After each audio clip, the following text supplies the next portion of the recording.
Welcome back children to my channel. This is your ma'am Nidhi and today we are going to start with yet another interesting story. Class 8 English, The Alien Ship. Now as you all understand, aliens. Who are aliens? Aliens are the people who are coming from different other planets other than the Earth. Means ऐसे लोग जो Earth के अलावा किसी और दूसरे planet से आ रहे हैं. So this story, it is a imaginary story. It is a scientific imaginative story. And in this story we are going to learn about some alien creatures who are affronted by some people, some explorers from the earth. So now let us read the story and you will understand. Kin and Tisa, along with a team of explorers, arrive on a new planet in a spaceship called Voyager to search for new forms of life. An alien creature who was locked up by the explorers captures Kin when he goes close to it. The story begins with Tisa, Captain Tezjak and Group Commander Jad Yuar having just seen Kin being captured through monitors in the control room. Okay, so before I start explanation, I should tell you what is all happening in the story. Now what happens, there are few people, कुछ लोग हैं जो एक spaceship के अंदर, whose name is Voyager, उसके अंदर वो लोग एक टीम निकली है इनकी. और उस टीम के अंदर कौन कौन है? टीम के अंदर है एक तो कैप्टन टेस्जैक, ग्रुप कमांडर जैड यूआर and there are 2 kids also. 2 बच्चे भी हैं, Kin and Tessa. Right. So what happens कि वो लोग एक न्यू प्लैनेट पर आते हैं अपनी शिप में. और क्या होता है कि वहाँ उनका एक जो कैरेक्टर है किन, वो बाहर निकलता है और एक एलियन क्रीचर, जो एक एलियन क्रीचर जिसको कि इन लोगों ने, एक्सप्लोरर्स ने लॉक किया था, वो किन को पकड़ लेता. तो जो हमारी ये स्टोरी स्टार्ट हो रही है, ये स्टार्ट कैसे होती है कि वो लोग मॉनिटर में, now you can see in the next pic, they are looking in the monitor. Monitor में सब लोग देख रहे हैं कि किस तरह से जो किन है उसको, जो वो एलियन क्रिएचर है, वो लेकर जा रहा है. तो now what is happening afterwards, now we are going to read. Tisa's cry was one of horror as the creature carried Kin into the shadows. She shouted to her father, "We have to save him." Captain Tezjak, Tisa's father, had already hit the emergency button. He turned to Group Commander Jad Yuar. "I want someone down there fast. I don't want the robots making mistakes." Jad Yuar nodded. She knew that Tezjak's order meant that they were in great danger. Now, as you can see here, these are all the explorers sitting in their spaceship Voyager, and here you can see the little girl Tisa. This is his father. Now what is happening? Tisa, she was little bit horrified because Kin has been kidnapped or had been taken by the creature. तो वो क्या करती है? वो चिल्लाती है अपने father को कि हमें उसको बचाना है. तो जो टीसा के फादर होते हैं कैप्टन टेस्जैक, वो इमरजेंसी बटन जो होता है शिप के अंदर उसको प्रेस करते हैं और उसके बाद वो कैप्टन, जो उनका ग्रुप कमांडर होता है, उनको बोलते हैं कि प्लीज़ जल्दी से कोई नीचे जाएगा और देख कर आए कि क्या हो रहा है, because I don't want the robots making the mistake. And as you all know, space ships में रोबोट्स काम करते हैं. तो उन्होंने बोला मैं नहीं चाहता कि रोबोट्स कोई मिस्टेक कर दें और जो किन है वो ज़्यादा दूर चला जाए, तो इसलिए जाकर देखो. तो जो कमांडर होती है वो समझ जाती है कि इसका मतलब कुछ बड़ी एक डेंजर की बात हो रही है. I don't want you going in to the zoo, Tezjak said to her. Too many people are already in the hospital because they got close to the creature. Let the robots do the job. Just be there to control them. Make sure you keep the force field up. How do you want us to handle it? If necessary, you can destroy the creature. Now, जो captain टेस्जैक होते हैं वो क्या बोलते हैं Z को, means जो group commander Z थी, कि मैं नहीं चाहता कि सब लोग नीचे जाएं जू के अंदर. जू मीन्स यहाँ पर, जू का मतलब है जहाँ पर इन्होंने जो एलियंस थे उनको रखा हुआ था, एक एलियन क्रीचर को पकड़ा हुआ था. और हुआ क्या था कि जैसे भी जो भी पर्सन एलियन के पास जाता था वो उसको बीमार कर देता था. और बहुत सारे लोग उनके ऑलरेडी हॉस्पिटलाइज्ड हो चुके थे. तो वो ये कहते हैं कि प्लीज़ सब लोग अपनी जो फोर्स फील्ड है, फोर्स फील्ड मीन्स एक इनविजिबल शील्ड, या as you all must be knowing कि for corona these days we are having face shields, face mask. तो उसी तरह से उन्होंने बोला कि जो अपनी फोर्स फील्ड है उसको पहन कर जाएंगे सब. एंड देन जो कमांडर जैड होती है वो पूछती है कि हम किस तरह से उसको हैंडल करें, अगर वो नहीं संभलता है तो हम क्या करें. तो ही सेज कि अगर आप उसको नहीं संभाल पाते हो तो आप क्रीचर को डिस्ट्रॉय कर सकते हो या उसको मार सकते हो. Jed, you are glanced at Tisa, and if we can't get Kin out of the way, you have permission to destroy him too. Tezek said. Daddy, no, you can't do that, Tisa cried. The captain looked at her. The whole ship is in danger. Tisa, Kin knew the choice he was making. Then the robots will have to destroy me too, Tisa said in anger. I'm going too. I'm sorry about this, Tisa, her father said, but I know that Kin would understand. He nodded to Jaguar, who hurried out to carry out his commands. There are more than 3,000 people on board, Jazdek said to Tisa. What would you choose? Okay, now what is happening? Now जो captain थे उन्होंने क्या बोला commander को कि अगर आप की ज़रूरत पड़ी तो आप उस एलियन क्रीचर को मार सकते हैं और अगर ज़रूरत पड़ी तो आप किन को भी मार सकते हैं. क्यों? ये सुनकर जो टीसा थी वो बड़ी एक रोने लगी कि नहीं डैडी आप उसको नहीं मार सकते. तो तब कैप्टन उसको समझाते हैं कि जो पूरी शिप है वो पूरी जो हमारी स्पेस शिप है वो डेंजर में है. अगर हम उसको नहीं मारेंगे तो हो सकता है जो एलियन है वो हम पर अटैक कर दे. तो इसलिए जो मेरे साथ इतने सारे और मेंबर्स हैं शिप में मैं उनको डेंजर में नहीं डालूंगा. तो जो टीसा है वो कहते हैं कि ठीक है फिर मुझे भी मार दो. तो देन उसको उसके जो फादर होते हैं वो समझाते हैं कि नहीं ऐसा नहीं हो सकता. और किन को पता था जब वो नीचे गया था एलियन के पास. So we have to now follow what is good for the ship. उन्होंने बोला कि हमारी जो शिप है उसके ऊपर एटलीस्ट 3,000 पीपल हैं तो हम 3,000 पीपल को बचाएंगे कि किन को. So we have to sacrifice किन अगर ज़रूरत पड़ी तो. Then what happens? Suddenly the ship began to shake violently. Tisa had to hold on to her father. What's that? Tezek said. A flight officer was staring at a screen. I don't like this, sir. What is it? Tezek demanded. The officer pointed. On the screen was the star, Aldebaran. It was partly blocked out by a dark object, the size of a small moon. That object just appeared, sir. It came out of nowhere. Now what happens? अभी जब ये लोग बात कर रहे थे, you can see Tessa और ये कमांडर और ये बाकी सब बैठे हुए एक्सप्लोरर्स. तो उन्होंने क्या कहा कि जो उनकी शिप थी वो हिलने लगी, बहुत वॉलेंटली हिलने लगी, बहुत तेज़ी से हिलने लगी. तो टेज़ेक ने पूछा कि क्या हुआ. तो जो एक फ़्लाइट ऑफिसर थे उन्होंने बोला कि मेरे को नहीं अच्छा लग रहा है सर, मुझे समझ नहीं आ रहा है कि क्या हो रहा है. क्योंकि उन्हें वहाँ पर एक बहुत बड़ा सा एक स्टार नज़र आया, Aldebaran. It's a star, very big star. लेकिन वो जो स्टार था उसके आगे कोई एक डार्क ऑब्जेक्ट था. और वो डार्क ऑब्जेक्ट कैसा था? जैसे कि कोई एक स्मॉल सा मून हो. तो ही सेज कि सर अभी अभी ये ऑब्जेक्ट आया है, पता नहीं कहाँ से ये आया है. Tisa stood near her father as the crew called out readings from the different instruments. The shaking had reduced to mere trembling, but the object was coming closer and closer. It's a spaceship, the chief flight officer said, and there's nothing we can do to escape.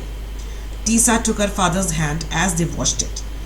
Wherever the thing comes from, Captain Tezek said, their science is far more advanced than ours. Suddenly, all the screens went blank and the ship's instruments started to give out crazy readings. What's happening? Tisa said. The screens sprang back to life. The pictures of the zoo and the creature's cage had gone. Instead, one screen showed the alien ship. On the others floated creatures similar to the one they had caught on Aldebaran 4. So many of them that Tisa couldn't count them all. She held her father's hand more tightly. The thing in the zoo was scary enough. This was 1,000 times scarier. Oh, I know why they are coming. They are coming to get it, she said with certainty. Even as she spoke, a terrible wave of sickness hit her and she felt confused. All around her, Tezek and the rest of the crew were falling down, screaming. Now what has happened?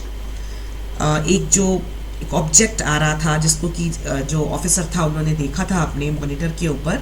तो वो क्या करने लगे, अब जो crew थे वो लोग सब अपनी रीडिंग्स चेक करने लगे. रीडिंग्स मीन्स जो डिफरेंट इंस्ट्रूमेंट्स लग रहे थे स्पेसशिप में, वहाँ पर जो रीडिंग्स आ रही थी, जो मॉनिटर शो कर रहा था उन्हें इन्फॉर्मेशन, वो सब चेक करने लगे. और फिर अब क्या हुआ, जो अब तक स्पेसशिप शेक कर रही थी वो अब धीरे धीरे थोड़ी कम हो गई. लेकिन जो ऑब्जेक्ट था वो पास आ रहा था. तो नाउ जो चीफ फ्लाइट ऑफिसर थे उन्होंने कहा कि ये तो स्पेसशिप है और हम कुछ भी नहीं कर सकते इससे बचने के लिए, ये तो हमारी तरफ आता जा रहा है. तो जो टीसा थी वो थोड़ा डर गई. उसने अपने फादर का हाथ पकड़ा और वो देखने लगी तो इसके बाद जो कैप्टन टेस्जैक होते हैं वो कहते हैं कि इनकी साइंस जो है, जो ये एलियंस की स्पेसशिप आ रही है, इनकी जो साइंस है हमारे से ज़्यादा एडवांस्ड है. मीन्स इट शोज कि the alien ship which was coming they had more better knowledge. So एकदम से क्या हुआ, स्क्रीन उनकी सारी ब्लैंक हो गई. मीन्स कुछ भी नज़र नहीं आ रहा था स्क्रीन पर, और जो शिप की मेजरमेंट्स थी क्रेजी रीडिंग्स दे रही थी. क्रेजी रीडिंग्स मीन्स जो नॉर्मली रीडिंग्स आनी चाहिए थी वो नहीं आ रही थी, उसके अलावा कुछ और आ रहा था. तो टीज़ा ने अब फिर वो डर गई टीज़ा, और वो दोबारा पूछने लगी कि व्हाट्स हैपनिंग. तो क्या देखते हैं वो लोग, स्क्रीन तो आ गई वापस से, लेकिन जो जू की पिक्चर्स थी, क्रिएचर का केज था, वो तो नहीं था. उसके अलावा उन्हें नजर आने लगी एक एलियन शिप.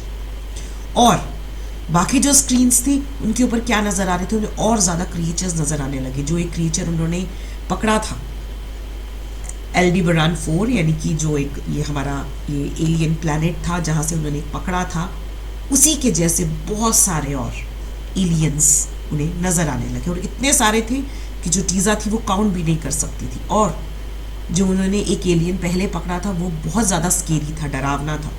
लेकिन जो अब उनको नज़र आ रहे थे स्क्रीन पर वो 1000 टाइम्स ज़्यादा स्केरी थे, डरावने थे. सो टीज़ा क्या बोलती है, टीज़ा सेज कि मुझे पता है ये लोग सब क्यों आ रहे हैं. आप लोगों ने एलियन को पकड़ा था, सो वो उसको बचाने के लिए आ रहे हैं. लेकिन जैसे जैसे उसने ये बात बोली, शी फेल्ट सिकनेस, उसको एक सिकनेस की फीलिंग होने लगी, कंफ्यूज होने लगी. और उसने क्या देखा कि all around her Tesjack and the rest of the crew were falling down screaming. सब लोग जो स्पेसशिप में थे वो गिरने लगे, चिल्लाने लगे. So this is one part of the story. Now next part which we are going to read is कि जो केन था, उसको एक एलियन ने जब पकड़ा था तो वहां पर उसके साथ क्या होता है. Now we are going to read here. Ken could not believe the pictures that danced in his mind. It was as if he was on some alien planet, deep beneath the ocean. Strange creatures swam all about him. Some were like the thing from Aldebaran 4, others far different. And he was one of them. Everywhere he looked or sensed, for all his senses were working, he saw creatures diving, floating, moving to a strange music. But it wasn't music. This was something else. Something he didn't have words for. He saw things that were far beyond anything his eyes could see. He heard sounds far beyond anything his ears could hear. And with it all came a feeling of being home. Now, can you understand what is happening in this paragraph? जो किन था उसको strange alien उठाकर ले गया था. अब उसको क्या फील हो रहा था, उसको ऐसा फील हो रहा था कि जैसे वो एक किसी एलियन प्लेनेट, और वो प्लेनेट कहाँ है, बिलो द वाटर, कहीं ओशन के अंदर है, वो डीप डाउन द ओशन है. और बहुत सारे क्रिएचर्स उसके साथ आपस में तैर रहे हैं. कुछ ऐसे थे जो एल्डेबरान 4 में थे, कुछ डिफरेंट थे, और ऐसा लग रहा था कि वो भी उन जैसा ही है. और जहाँ भी वो देखता उसको ऐसे लगता कि सब तरफ क्रिएचर्स कहीं डाइव कर रहे हैं, फ्लोट कर रहे हैं, कोई म्यूजिक बज रहा है स्ट्रेंज सा. लेकिन उसको कुछ समझ नहीं आ रहा था. उसको ऐसे लग रहा था कोई मैजिक है कि नहीं है, कोई म्यूजिक है, उसको कुछ समझ नहीं आ रहा था. उसको कुछ वर्ड्स नहीं थे उसके पास, वो क्या बताए. और उसको जो चीज़ें दिख रही थी वहाँ पर वो ऐसी थी जो उसने कभी इमेजिन नहीं की थी, कभी उसकी आइज़ ने देखी नहीं थी ऐसी चीज़ें. तो लेकिन उसको एक फीलिंग आ रही थी कि जैसे कि मैं घर में आ गया हूँ. नाउ एट लास्ट किन understood. He could actually communicate directly with the creatures. It had not been trying to suck out his insides or eat him, although it had done just that with the flying creatures. It had been trying to communicate with them. The creature had touched him with a tentacle so that it would be able to directly send its thoughts to him. That was all that it had wanted. The creature's behavior was simple to explain. It was young, it was alone, and it was scared. Tell me what happened, Ken thought, although the questions wasn't in words. Now, what was happening? जब किन को ये दिखा कि वो कहीं तैर रहा है, बहुत सारे स्ट्रेंज क्रीचर्स उसके साथ हैं, तो उसको ऐसा फील हुआ कि मैं घर पर हूँ. लेकिन अब किन को ये समझ आ रहा था कि जो वो स्ट्रेंज क्रिएचर, जो स्ट्रेंज एलियन उसको उठाकर लेकर गया था, एक्चुअली वो उसको मार नहीं रहा था. If you can see the creature, can you see this creature with tentacles, it is resembling an octopus, right. इसके बहुत सारे टेंटिकल्स हैं, टेंटिकल्स आर मीन्स लिम्स। और ये क्या कर रहा था, इसने ये देखो ये किन है, किन को उसने पकड़ा हुआ है लेकिन वो उसको मार नहीं रहा था, वो उसको खा नहीं रहा था, वो उसके साथ कम्युनिकेट करना चाह रहा था। कम्युनिकेट मीन्स उससे वो बातचीत करना चाह रहा था। और ये बातचीत कैसे हो रही थी, थ्रू फीलिंग्स, बाय टचिंग। किन को क्या हुआ, किन ने जब जो उसका टेंटिकल ने किन को पकड़ा तो किन बिल्कुल वहीं पर पहुंच गया जहां पर ये एलियन था। मीन्स जो किन था वो सब कुछ समझ पा रहा था कि इस क्रिएचर के साथ क्या हुआ था। ओके, सो जो क्रिएचर था अब वो समझाने लगा कि मेरे साथ क्या हुआ था। किन ने पूछा यहाँ पर टेल मी व्हाट हैपेंड। सो इसने अभी सिर्फ मन में पूछा, और क्योंकि जो क्रिएचर था उसने उसको पकड़ा हुआ था तो उसके माइंड में अब सब चीज़ें आ गई जो उस क्रिएचर के साथ हुआ था। तो क्या हुआ था क्रिएचर के साथ वो अब यहाँ पढ़ेंगे। The answer came in pictures. और उसको कैसे पता लग रहा है, वो एक जैसे लाइव वीडियो देखते हैं वैसे ही पूरा एक लाइव वीडियो किन के सामने आने लगा। Okay, remember this is all imaginary. Okay, the answer came in pictures. He could now see what had happened to the creature and even feel how the creature had felt. He saw a spaceship buried in ash. There were explosions from a crater and the ship began to sink deeper. A feeling of loneliness came over him. It was how the creature had felt. As the creature realized that its parents were aboard, the feeling had changed to one being lost. तो किनको क्या नज़र आता है कि जो ये alien था, इस एलियन के जो स्पेसशिप थी, ये स्पेसशिप आप देख सकते हैं, ये क्रैश हो गई थी और ये पूरी जल गई थी और ऐश में कन्वर्ट हो गई थी, पूरी राख में कन्वर्ट हो गई थी। और जो इसके पेरेंट्स थे वो इस स्पेसशिप में थे। ये जो क्रिएचर था ये तो बच गया था, लेकिन जो इसके पेरेंट्स थे और जो लोग भी सब उसमें थे वो सब मर जाते हैं। और वो क्या होता है, एक बड़े से गड्ढे के अंदर जिसको कि क्रेटर बोलते हैं, उसके अंदर वो उनकी स्पेसशिप चली जाती है और जो ये क्रिएचर है it starts feeling loneliness.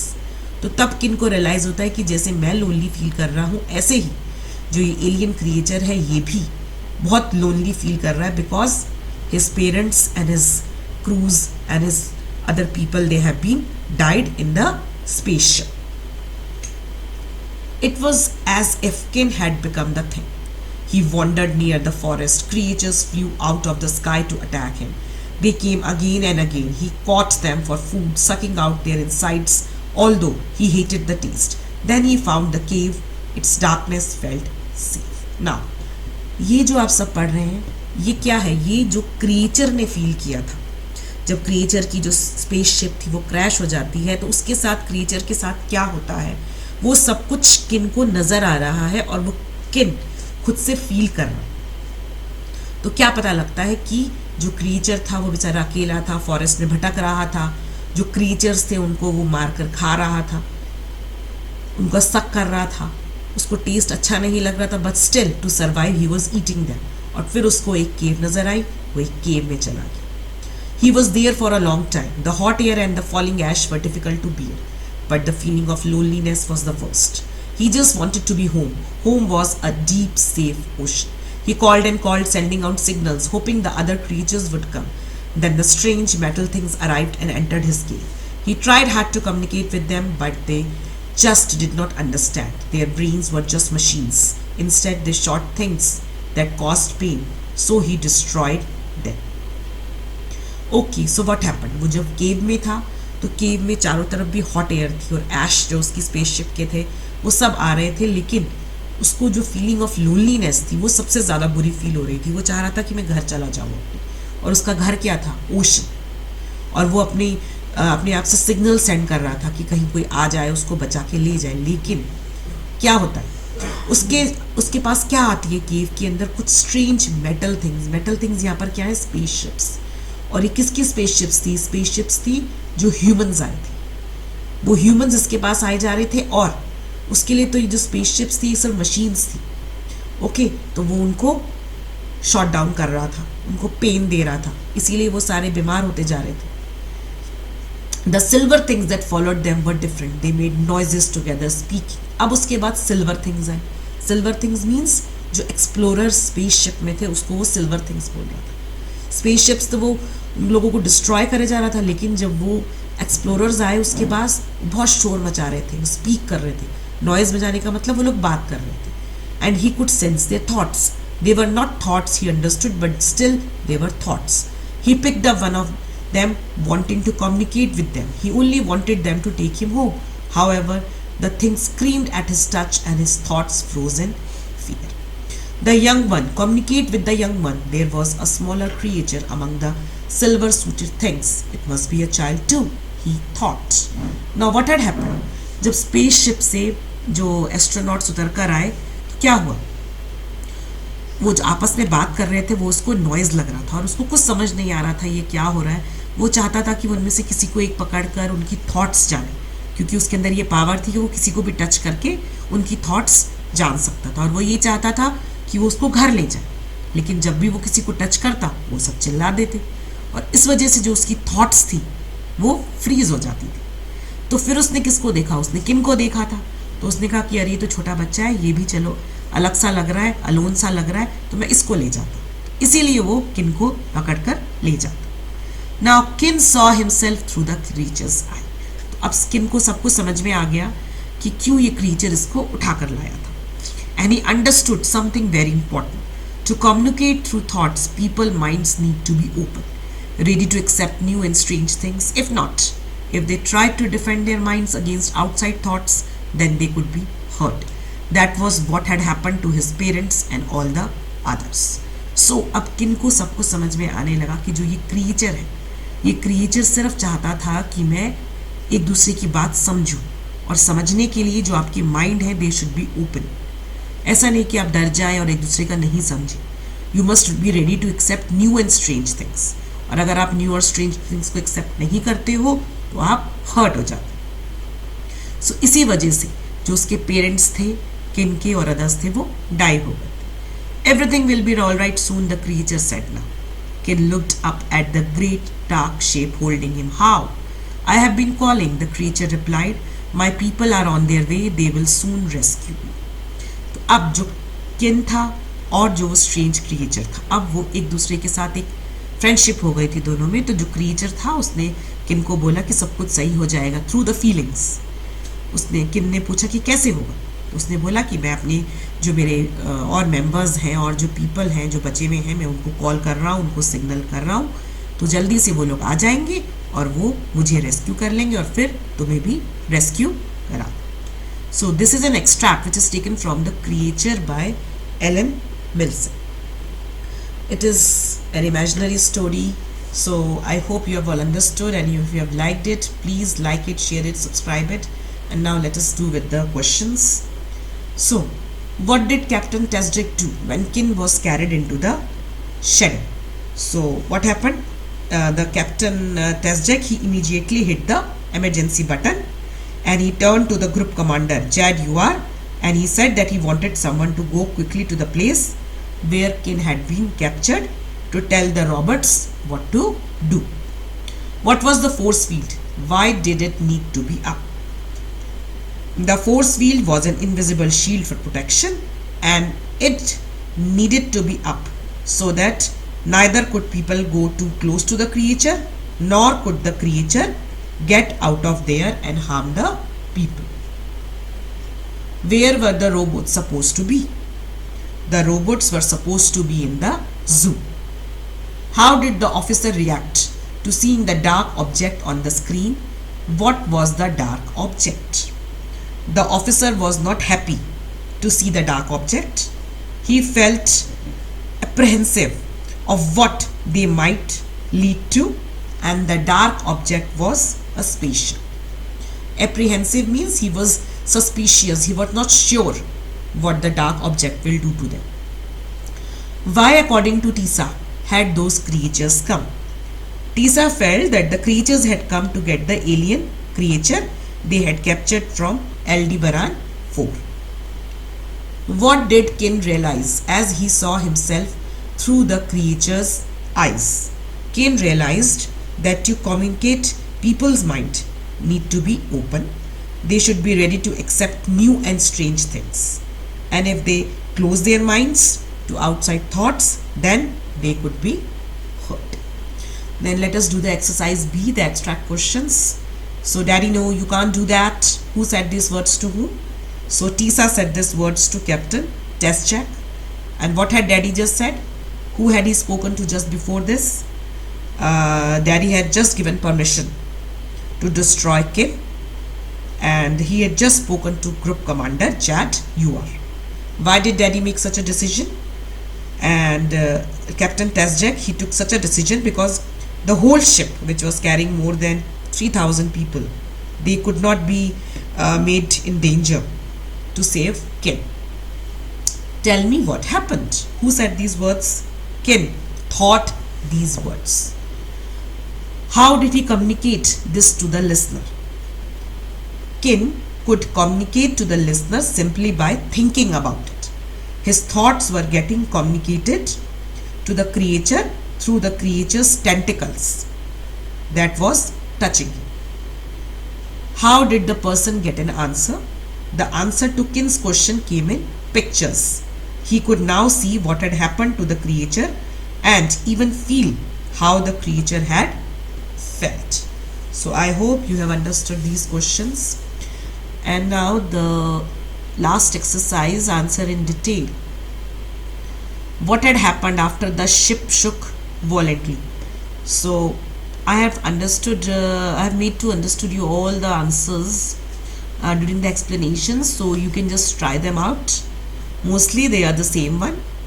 So I hope you have just understood everything, and if you just like it, please share it, subscribe it, and give your wonderful comments.